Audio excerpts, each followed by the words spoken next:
Halo semuanya, dalam kesempatan ini saya akan membahas salah satu aspek penting dalam sejarah politik modern, yaitu tentang pengaruh dan berkelanjutan ide-ide masa pencerahan dalam sistem pemerintahan Republik Prancis keempat. Tema ini mengajak kita untuk tidak hanya melihat pencerahan sebagai peristiwa intelektual yang terbatas pada abad ke-17 dan ke-18, tetapi juga sebagai gerakan yang meninggalkan jejak panjang dalam sejarah pemerintahan dan pemikiran politik bahkan hingga abad ke-20. Masa pencerahan atau yang sering disebut sebagai The Enlightenment adalah sebuah periode ketika para filsuf dan pemikir Eropa mulai menolak dominasi kekuasaan absolut dan dogma keagamaan dan mulai mengedepankan akal, ilmu pengetahuan, dan kebebasan berpikir. Tokoh-tokoh seperti John Locke, Montesquieu, Rousseau, dan Voltaire mengkritik keras monarki absolut dan menyerukan pentingnya rasionalitas, keadilan sosial, serta penghormatan terhadap hak-hak individu.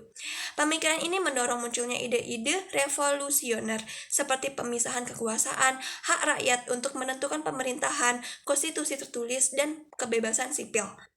Semua nilai tersebut kemudian menjadi dasar dari negara-negara demokratis modern termasuk Prancis.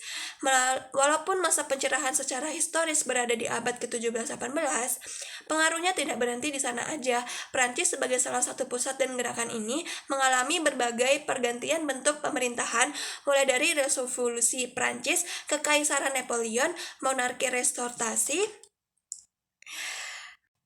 Republik pertama hingga ketiga, pendudukan Nazi, dan akhirnya bangkit kembali dalam bentuk Republik keempat pada tahun 1945.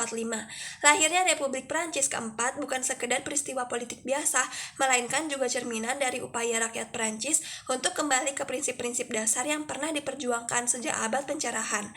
Republik ini berdiri pasca Perang Dunia Kedua di tengah situasi politik yang penuh ketidakpastian dan kebutuhan akan sistem yang demokratis dan stabil. Dalam sistem Republik keempat, pemikiran pencerahan dihidupkan kembali secara nyata melalui beberapa hal. Yang pertama, penerapan demokrasi representatif. Pemilu diselenggarakan secara berkala dan terbuka untuk semua warga negara. Rakyat memilih wakilnya di parlemen dan pemerintah bertanggung jawab kepada parlemen, bukan kepada seorang raja atau penguasa tunggal. Ini merupakan implementasi dari gagasan Rousseau tentang kedaulatan rakyat. Yang kedua adalah pemisahan kekuasaan, yaitu Konstitusi Republik keempat merancang sistem yang memisahkan kekuasaan eksekutif, legislatif, dan yudikatif secara tegas.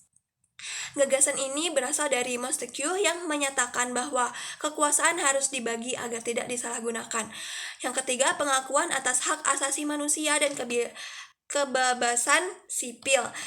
Kebebasan berpendapat, kebebasan pers, kebebasan beragama, serta hak mendapatkan perlindungan hukum dijamin secara konstitusional. Ini mencerminkan warisan dari Voltaire dan Locke yang menekankan pentingnya hak individu dalam negara. Yang keempat adalah sekularisme. Negara dan agama dipisahkan secara institusional. Negara bersikap netral terhadap semua keyakinan dan tidak memberikan keistimewaan pada agama tertentu.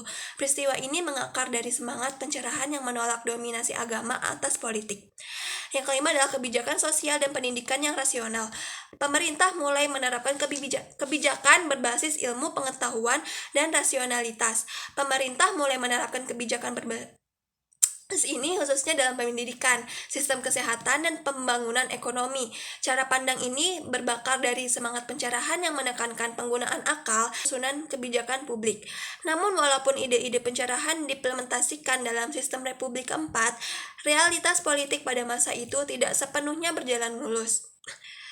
Terjadi ketidakstabilan kabinet, konflik di Aljazair, dan tantangan lainnya yang akhirnya membuat Republik keempat digantikan oleh Republik kelima pada 1958. Meskipun begitu, secara filosofis, semangat pencerahan tetap menjadi pilar utama dalam pembangunan sistem demokratis Prancis hingga saat ini. Dengan begitu, kita bisa melihat bahwa masa pencerahan bukan hanya berakhir di abad ke-18, tetapi terus berkembang dan kehidupan kembali dalam bentuk kebijakan nyata. Sebagai penutup, penting untuk kita pahami bahwa masa pencerahan adalah tonggak penting dalam sejarah intelektual dan politik Eropa termasuk Prancis.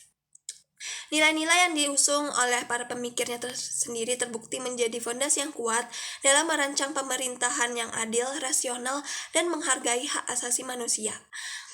Republik Perancis keempat menjadi bukti bahwa warisan intelektual dari pencerahan tidak pernah benar-benar mati. Ia terus tumbuh dan disesuaikan dengan konteks zaman, menjawab tantangan baru dengan prinsip-prinsip lama yang tetap relevan. Melalui sistem politik Republik Empat, kita bisa melihat bagaimana pemikiran yang lahir ratusan tahun sebelumnya masih mampu membentuk struktur kenegaraan yang demokratis dan berkeadaban.